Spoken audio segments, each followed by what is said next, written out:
Dear students, आज का topic हम लोगों का है आग गर्म क्यों होती है। आग गर्म क्यों होती है? जितने भी कम्बस्टेबल सब्सटेंस होते हैं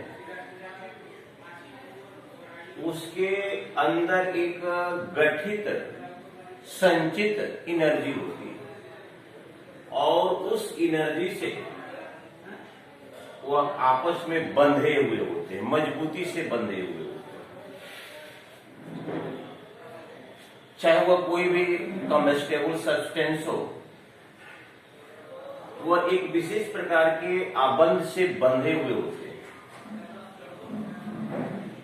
और जब उसको हम लोग कम्बस्टेबल्स को जब हम लोग जलाते हैं तो पुराने आबंध टूटते हैं और नए आबंध बनते हैं।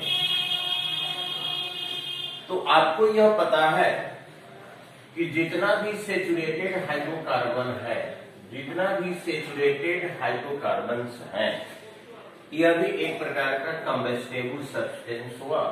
लेकिन यह सदा के लिए ध्यान रखेंगे कि एल्केन सेचुरेटेड हाइड्रोकार्बन हमेशा जलकर कार्बन डाइऑक्साइड और जल और अपार मात्रा में ऊष्मा प्रोड्यूस करता है। यह एक्सोथर्मिक रिएक्शन है, यह ऊष्माक्षेपी अभिक्रिया है।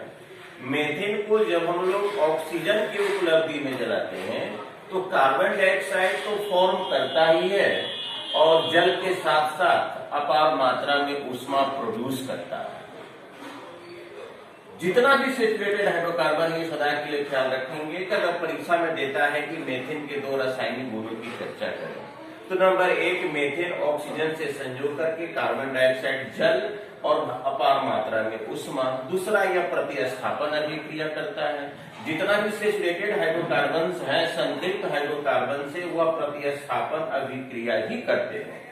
तो हमारा जो आज का जो टॉपिक्स है हम लोगों को विशेष रूप से यह एक्सप्लेनेशन करना है कि आग गर्म क्यों होती है। तो सबसे पहले देखिए इसका मेथेन का देखिए स्ट्रक्चर फॉर्मूला। 1 कार्बन और 4 हाइड्रोजन, एक इलेक्ट्रॉन का, चूंकि कार्बन के आउटर मोस्ट में 4 इलेक्ट्रॉन है और चारों इलेक्ट्रॉन 4 हाइड्रोजन परमाणु से एक करके साझा करते हैं।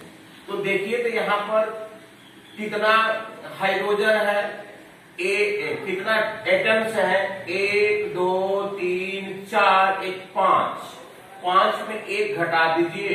5 में अगर आप 1 घटा देते हैं तो 4, ये 4 हो गया किसका संख्या, नंबर ऑफ कोवैलेंस सहसंयोजक आबंधों की संख्या इसमें कितनी है।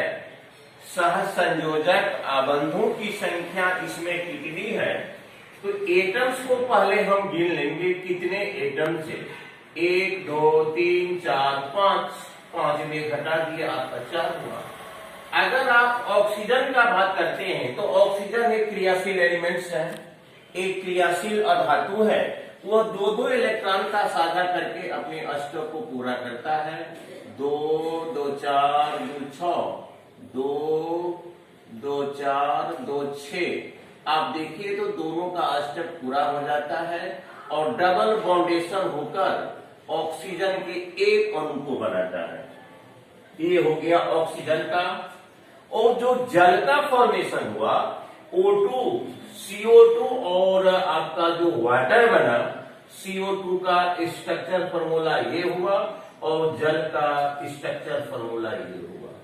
अब देखिए इसमें पहले से ये आबंध है, CH4 में भी आबंध है और O2 में भी आबंध है, सहसंयोजक आबंध है जिसको कि हम लोग मेथेन ऑक्सीजन और प्रोडक्ट के रूप में कार्बन डाइऑक्साइड और वाटर बनता है।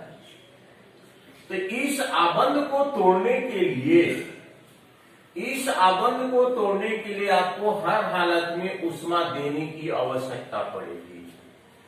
यहां देख रहे हैं जो यहाँ स्ट्रक्चर फॉर्मूला है, इसको मैंने यहाँ पर सांकेतिक रूप में लिखा है। तो इसको हम तोड़ेंगे। आबंधों को तोड़ने के लिए आवश्यक ऊर्जा कितना हुआ, आबंधों को, पुराने आबंधों को तोड़ने के लिए आवश्यक ऊष्मा कितना हुआ। तो यहां देखिए, एक 4 आबंध यहां पर है, यहां 4 आबंध हैं। तो एक आबंध कार्बन और हाइड्रोजन के बीच के आबंध को तोड़ने के लिए 413.38 गुना 2, और ऑक्सीजन के डबल बॉन्डेशन को तोड़ने के लिए 247.60 गुना 2। इस प्रकार से मेथेन के 1 मोल, इस प्रकार ये मेथेन और यहां पर आपका हुआ हाइड्रोजन।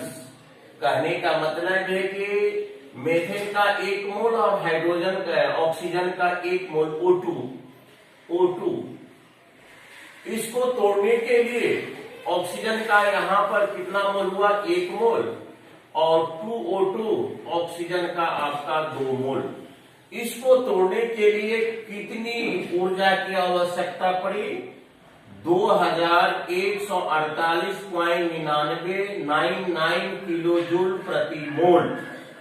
अब इसको जलाने के बाद क्या बना भाई, इसको जलाने के बाद बना कार्बन डाइऑक्साइड, जल और हीट। तो भाई हीट का फॉर्मेशन कैसे हम लोग फीलिंग करते हैं, गर्माहट कैसे फीलिंग करते हैं। तो देखिए, नए आबंध बनते समय कार्बन डाइऑक्साइड, वाटर बनते समय कितने ऊर्जा का प्रोड्यूसन होता है। देखिए, प्रोडक्शन होता है 1606.66 1851.00 किलो जूल प्रति मोल। तो पुराने आबंध को तोड़ने के लिए इतना ऊष्मा चाहिए, और जो नया आबंध फॉर्मेट हुआ, जो नया आबंध हमारा बनकर तैयार हुआ, कार्बन डाइऑक्साइड और जल का जो फॉर्म देख रहे हैं, एक नए सिरे से, इनके परमाणु नए सिरे से क्या होते हैं, व्यवस्थित होते हैं। कोई नया एटम से नहीं बनता है, पुराने एटम ही नए सिरे से एडजस्ट करते हैं। आप देखे होंगे, अगर इसको बैलेंस आप करते हैं तो देखिए, कार्बन 1, हाइड्रोजन 4, ऑक्सीजन 4, नया सब्सटेंस बनता है, नया एटम्स नहीं बनते हैं। नया एटम्स, ये कभी भी भूलकर नहीं समझें कि नया एटम बनता है, नहीं, नया सब्सटेंस बनेगा लेकिन नया एटम नहीं बनता है। पुराने एटम नए सिरे से प्रोडक्ट में अरेंजमेंट होते हैं। तो जैसे मान लिया जाए कि मेथेन क्या है, एक कम्बस्टेबल सब्सटेंस है, ऑक्सीजन जो है सपोर्टर ऑफ कंब्यूशन है। तो देखिए, यह दोनों का प्रॉपर्टी क्या है, जब यह बनकर तैयार हुआ तो नन सपोर्टर ऑफ कंब्यूशन और जल में आपको बुझाने में सहयोग करता है। देखिए तो कितना प्रॉपर्टी में अंतर आ गया। एटम वही, केवल एटम नए सिरे से एडजस्ट हुए, केवल एटम नए सिरे से एडजस्ट हुए तो कार्बन डाइऑक्साइड वाटर बना, और हमारा रिएक्टेंट में जो है अभिकारक के रूप में मेथेन और ऑक्सीजन। जब मैंने इसकी कल्पना करते हैं तो मेथेन का प्रॉपर्टी देखिए, यह ज्वलनशील पदार्थ है, ऑक्सीजन दहन के पोषक में सहयोग करता है, और कार्बन डाइऑक्साइड जो जल बनकर तैयार होता है, कार्बन डाइऑक्साइड आग को बुझाने में और जल भी आग को बुझाने में सहयोग करता है। तो इस पुराने आबंध को तोड़ने के लिए मुझे इतने एनर्जी की आवश्यकता पड़ती है, और नए आबंध बनते समय जब एटम नए सिरे से एडजस्ट होते हैं, एटम नए सिरे से जब अपने बॉन्डेशन को कंप्लीट करते हैं तो कितना ऊर्जा मुक्त होता है वह देखिए, 1606.66 1851.00 किलो जूल प्रति मोल। तो कितना उष्मा दिए और कितना उष्मा वो प्रोड्यूस किया, जो उसका डिफरेंस होगा वही मुझे गर्माहट के रूप में फीलिंग होगा। अगर डिफरेंस नहीं होगा तो गर्माहट के रूप में फीलिंग नहीं होगा। थोड़ा सा डिफरेंस होगा, थोड़ी सी गर्माहट फीलिंग होगी, ज्यादा डिफरेंस होगा, ज्यादा गर्माहट फीलिंग होगा।